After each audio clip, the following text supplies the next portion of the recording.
I will never forget the look on his face. His eyes did not rage with anger the way I had always feared.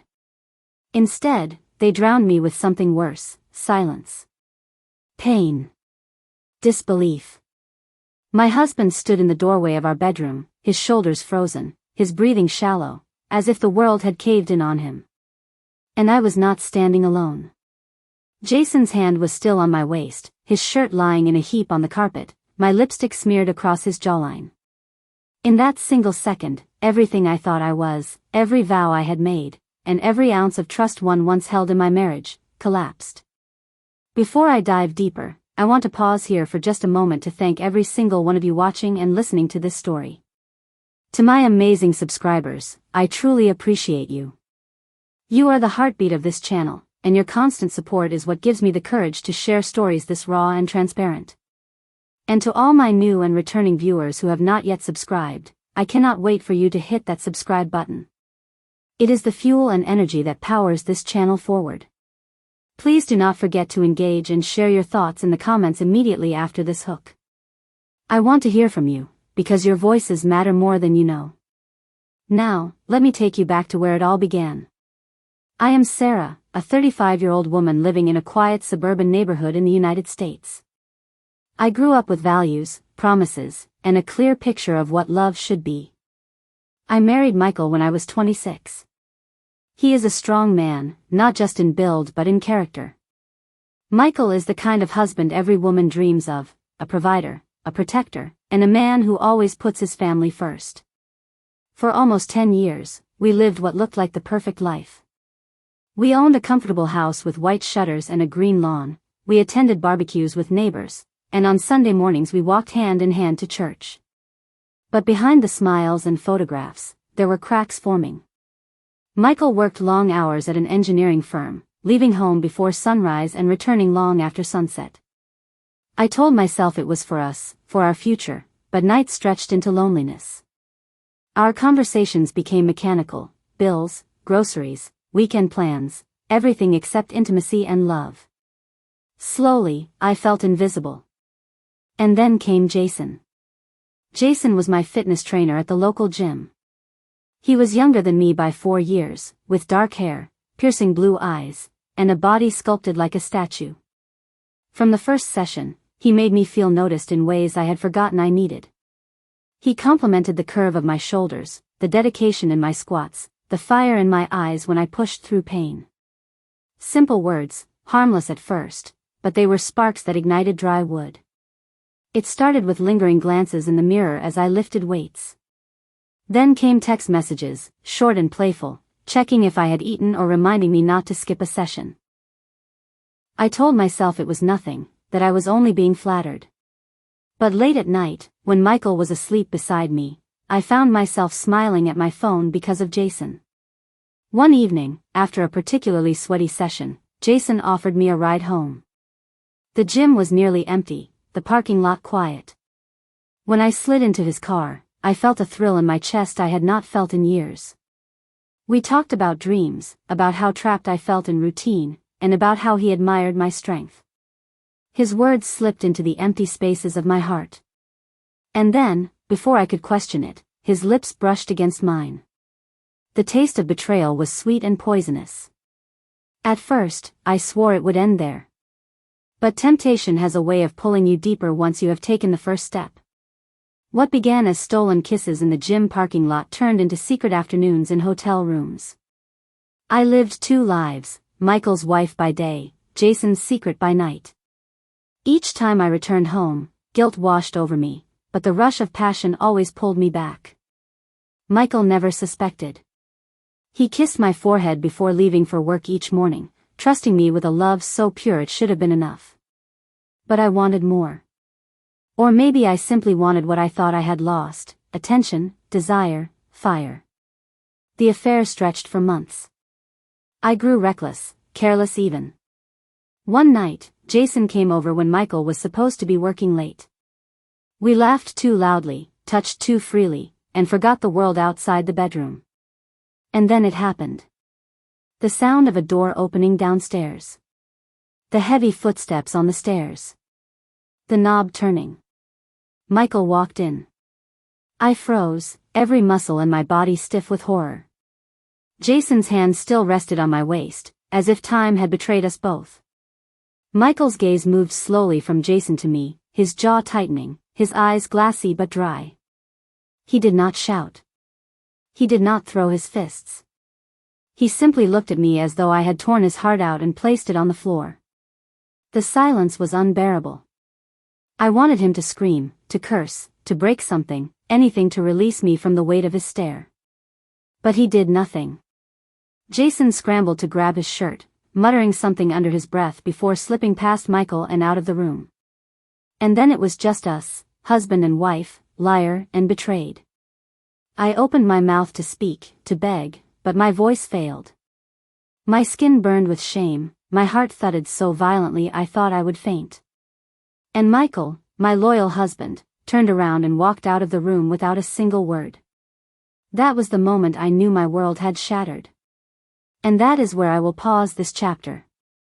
Because the story of how betrayal begins is one thing, but the wreckage it leaves behind is something entirely different. The hours after Michael walked out of that room felt like a lifetime carved into minutes. The silence of the house pressed against my ears until it became deafening. I sat on the edge of the bed, still half-dressed, my body trembling, my chest heavy as if every breath was a punishment. The sheets smelled of betrayal. My skin burned with guilt. Michael did not come back to the bedroom that night. I heard the front door open and close, then nothing. No message. No slamming car engine. Just absence. That absence cut deeper than any argument ever could. I tried to call his phone, but it rang endlessly. I sent texts that remained unread. I wanted to explain, even though I knew no explanation could soften what he had seen. Each second of silence was like a needle piercing my skin. The next morning, I found him in the kitchen. He was sitting at the table, still wearing yesterday's clothes, his hair uncombed, his face pale with exhaustion. A coffee mug sat in front of him, untouched, the steam long gone. His eyes lifted when I walked in, but they did not meet mine. I opened my mouth, but he raised his hand, silencing me without a word. That single gesture crushed me more than any scream. His silence was a mirror reflecting my sin back at me. I stood there, ashamed, barefoot on the cold tile floor, unable to bridge the canyon that had suddenly split our lives apart. For days, he barely spoke to me. He went to work, returned home, and sat in the living room with the television on but his eyes far away. I cooked, cleaned, and moved around the house like a ghost. Every time I tried to approach him, his body stiffened, his jaw clenched, his silence louder than thunder. Jason never called again. Not once. The man who had whispered fire into my ear disappeared the moment the flame spread. He did not check on me, did not try to defend me, did not care enough to stay. That was when I realized he had never truly wanted me, only the thrill, the forbidden chase, the taste of another man's wife. And when it became too real, he vanished. The weight of my choices pressed down harder each day. I could not eat. I could not sleep. At night, I lay in bed next to Michael, staring at the ceiling, hearing the sound of his breathing and knowing he was pretending to sleep just to avoid me. My pillow was soaked with silent tears I dared not release out loud. One night, after nearly a week of this haunting silence, I followed him into the living room. He sat in his chair, the television flickering without sound. I knelt on the carpet in front of him, my hands trembling, my voice cracking as I finally broke. "Michael, please," I whispered. "Say something. Anything. I cannot bear this silence. Hate me. Yell at me. But do not leave me in this emptiness." His eyes finally shifted to mine, and for the first time since that night, he spoke. His voice was calm, almost too calm, and that scared me more than anger ever could. "I saw the woman I love with another man," he said slowly. "I saw my wife give herself to someone else. Do you know what that does to a man, Sarah? Do you know what it feels like to come home to the one place you think is safe, only to find it poisoned?" Tears spilled down my cheeks. I tried to reach for his hand, but he pulled back. You were not just unfaithful to me, he continued. You betrayed everything I believed about us. And the worst part is, I felt it coming. His words cut me open. I stared at him, confused.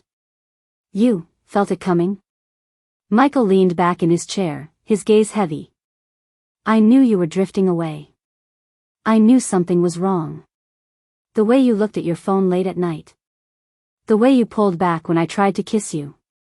The way your eyes seemed somewhere else when you sat beside me. I knew I was losing you, but I told myself it was work, stress, anything but another man. I wanted so badly to trust you that I blinded myself. My breath caught in my throat. His confession pierced deeper than my own guilt. He had known, he had felt the distance, but he had chosen trust. And I had destroyed it. I collapsed onto the carpet, sobbing into my hands. I am so sorry, Michael. I am so sorry. But apologies were fragile against the weight of betrayal. For weeks, the house felt like a graveyard. Meals were eaten in silence. Nights passed without a word. Every corner of the home echoed with tension. My body craved his embrace, but my guilt chained me from reaching for him. His eyes, once filled with love, now looked at me with a mix of sorrow and exhaustion.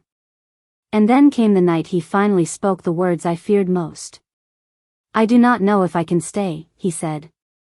His voice was heavy, his shoulders slumped. I do not know if I can ever look at you again without seeing him.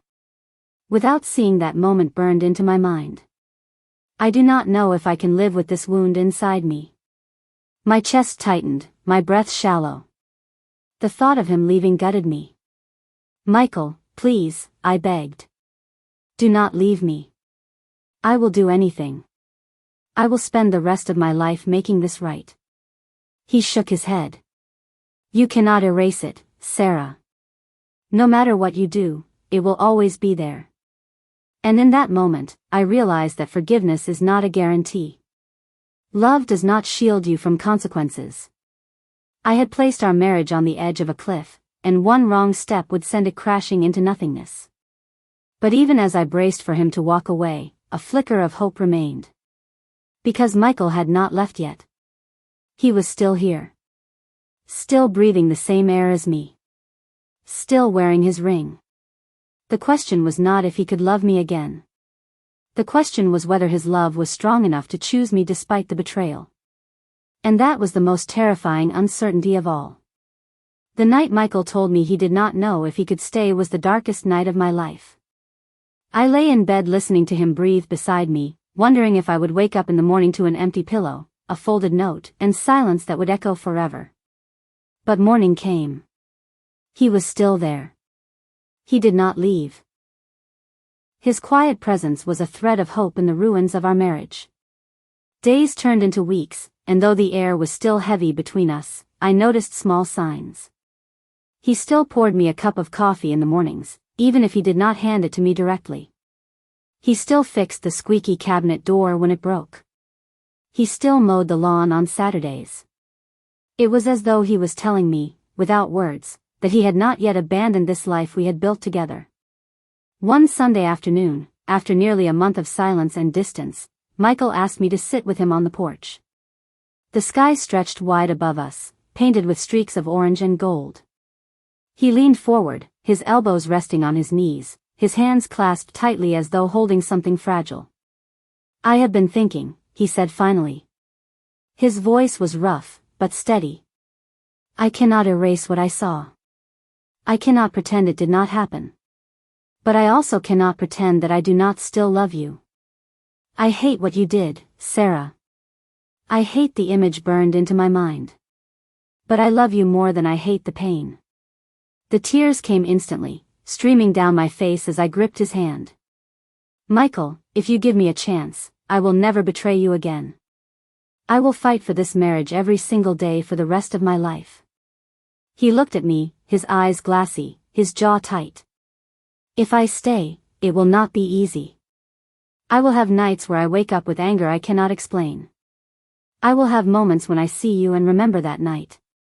I will have doubts. But if I stay, I am choosing love. And if I choose love, I expect you to honor it. I nodded, unable to speak. That was the beginning of our rebuilding. It was not instant forgiveness, and it was not the romantic fantasy people imagine when they think of reconciliation. It was raw. It was slow. It was painful. But it was real. We began with honesty. Michael asked questions, and I answered them all, no matter how uncomfortable. He wanted details, and I gave them, even when my own words made me sick.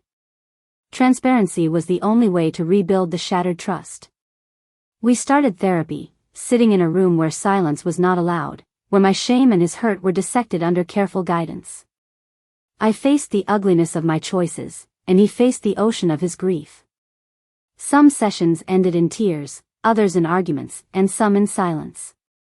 But slowly, brick by brick, the wall between us began to lower.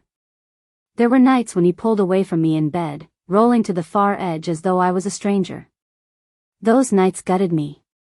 But then there were mornings when he would reach for my hand before his alarm rang, holding me tightly as though afraid to let go. Those mornings gave me strength. The first time we made love again was nothing like before. It was not heated passion or reckless desire. It was raw, hesitant, and trembling. I cried through most of it, and so did he. But when it was over, we held each other as though we were holding on to life itself. That night was not about pleasure, it was about choosing each other again, body and soul.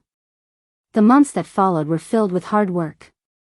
I cut Jason out completely, changing gyms, blocking his number, erasing every trace of him. Michael checked my phone, my emails, my whereabouts, and I let him. Not because I wanted to be treated like a prisoner, but because I knew trust had to be earned, not demanded. Slowly, laughter returned to our home. We began having dinner together again. We went on long drives, listening to music, sometimes in silence, sometimes in conversation. We walked through the same neighborhoods where everyone once thought we were perfect, and I wondered if they knew. But I did not care anymore. What mattered was that Michael was still by my side. One evening, months after the betrayal, he surprised me. He held my face in his hands and whispered, "I forgive you." The weight of those words crushed me and lifted me at the same time. I broke down in his arms, sobbing, clinging to him as though he was my only lifeline. He kissed my forehead, my cheeks, my lips, not with the same passion as before, but with a love that was deeper, tested, and scarred. Forgiveness did not mean forgetting. The scar would always remain. But scars are proof of healing, not reminders of destruction. Looking back now, I know that I betrayed the best man I have ever known. I shattered his trust, broke his heart, and risked everything we had. But instead of leaving, he chose love. Not because it was easy, but because love, real love, is never about perfection. It is about choosing each other even when everything falls apart. I live each day knowing I was given a second chance, and I will never waste it again.